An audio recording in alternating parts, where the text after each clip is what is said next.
ne prendra jamais assez conscience de l'importance du mouvement syndical, je parlerai ici surtout de la CSN, dans l'amélioration des conditions d'existence des travailleuses et des travailleurs, non seulement des travailleuses et des travailleurs, mais de l'ensemble du peuple québécois.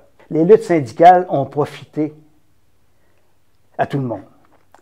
Gérard Picard, qui a été président de 1946 à 1958, disait « Les travailleurs n'ont jamais reçu de cadeau, ce qu'ils ont, ils l'ont gagné à la force de bras. » Autrement dit, non seulement les travailleurs n'ont pas eu de cadeau, mais le peuple lui-même n'a jamais eu de cadeau.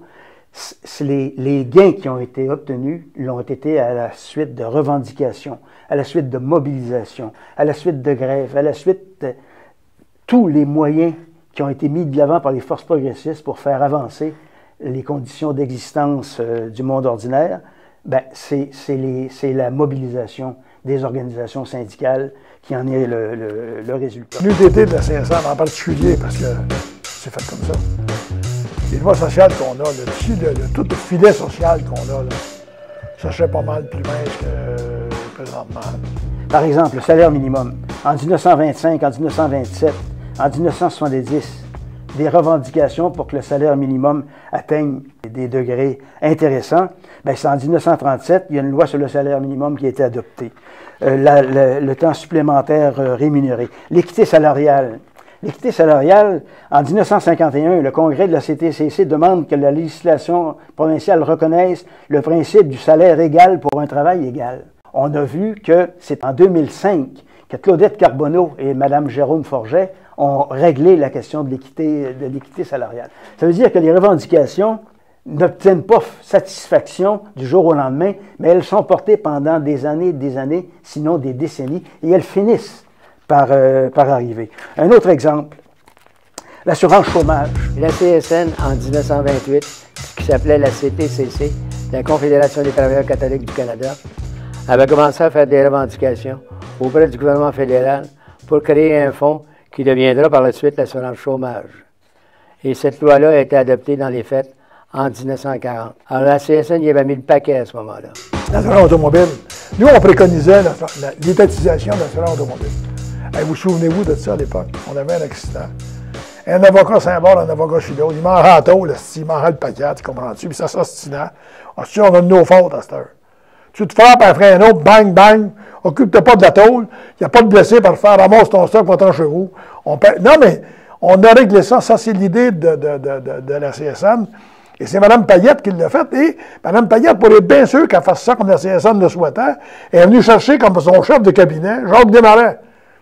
Jacques Desmarais, qui était avocat chez nous, est devenu chef de cabinet, attaché politique de Mme Payette, pour être bien sûr que la réforme se fasse comme la CSN le préconisait. Ben, ils n'ont pas mis tout dedans, mais on va vous dire que ça a sauvé bien les affaires. C'est tellement payant qu'aujourd'hui, le surplus de la SAAQ, là, la SAAQ, le gouvernement n'était pas supposé de toucher à ça, était supposé de servir pour la sécurité automobile puis tout ça.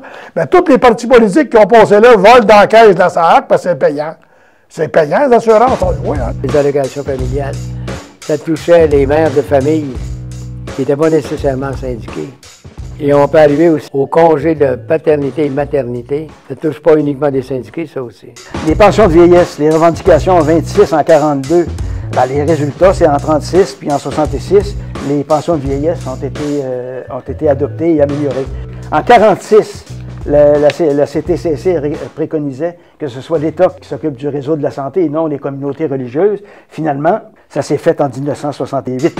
Moi, j'étais jeune militant à la CSN quand on a fait la mobilisation pour avoir un régime d'assurance maladie, d'assurance hospitalisation. On se faisait traiter de fous des assemblées. On va aller à l'hôpital puis on ne paiera pas. T'en as fumé du fort, on va le voir. Je sais qu'on a fumé du fort, Christ. On va payer, mais on va payer à l'année. J'ai vu du monde se mettre littéralement dans le chemin parce que la maladie était passée dans la maison. Nous, on a dit, Pepin à l'époque, Marcel Pepin, il dit ça, c'est assez ça. On s'est mobilisé, on a fait changer les lois du Québec, l'assurance hospitalisation, l'assurance maladie, la carte soleil, là, hein, ben, ça vient de là. C'est pas une idée géniale du gouvernement qu'ils ont eue, là. C'est pas un illuminé à Québec qui a pensé à ça, là. Non, non. Dans d'autres provinces, ça avait commencé avec la NPD et le CCF dans d'autres provinces. Pépin a dit, si c'est bon en Saskatchewan, ça doit être bon au Québec. On a regardé ça de proche, on s'est mobilisé là-dessus, on a fait changer les lois. L'assurance maladie, hospitalisation, c'est merveilleux. Les revendications pour la défense de la langue française. La langue française, la CSN a été derrière tous les combats, toutes les manifestations pour la défense de la langue française. On a failli prendre de clos avec ça, nous autres, en CSN, avec le Bill 63. C'était toute une histoire, ça, le Bill 63.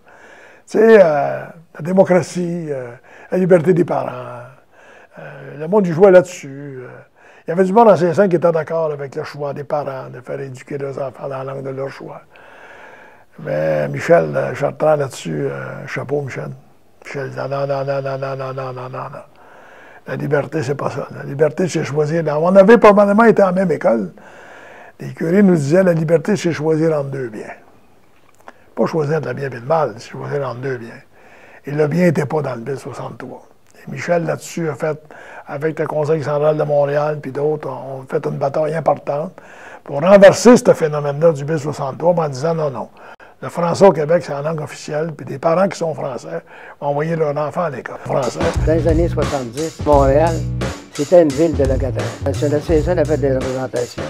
Le Conseil central de Montréal aussi. Par la suite, le gouvernement a décidé de changer la date officielle des déménagements, qui est passée du 1er mai, alors que les enfants allaient encore à l'école, pour la porter au 1er juillet. Et on a obtenu ce qu'on appelle le bail type. C'est-à-dire c'est le même bail qui est signé partout. Le réseau des garderies, s'il y a une question qui a été portée par la CSN, c'est celle de la création d'un réseau de garderies, finalement par le Parti québécois en 1981.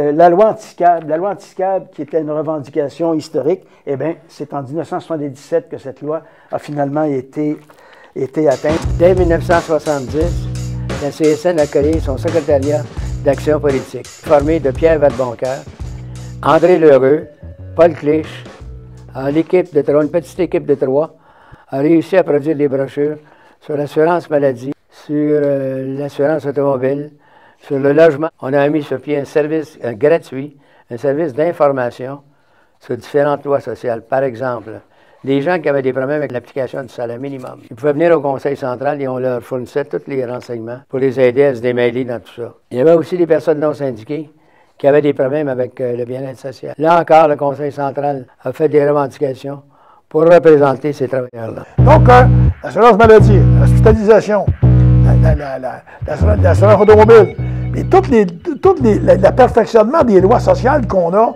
ça s'est fait avec la mobilisation du monde ouvrier, avec la CSN en tête. Alors on voit, quand on regarde rapidement ce qui s'est passé sur le plan social au Québec, que les revendications de la CSN en particulier ont eu des effets sur la qualité de vie de l'ensemble de la population.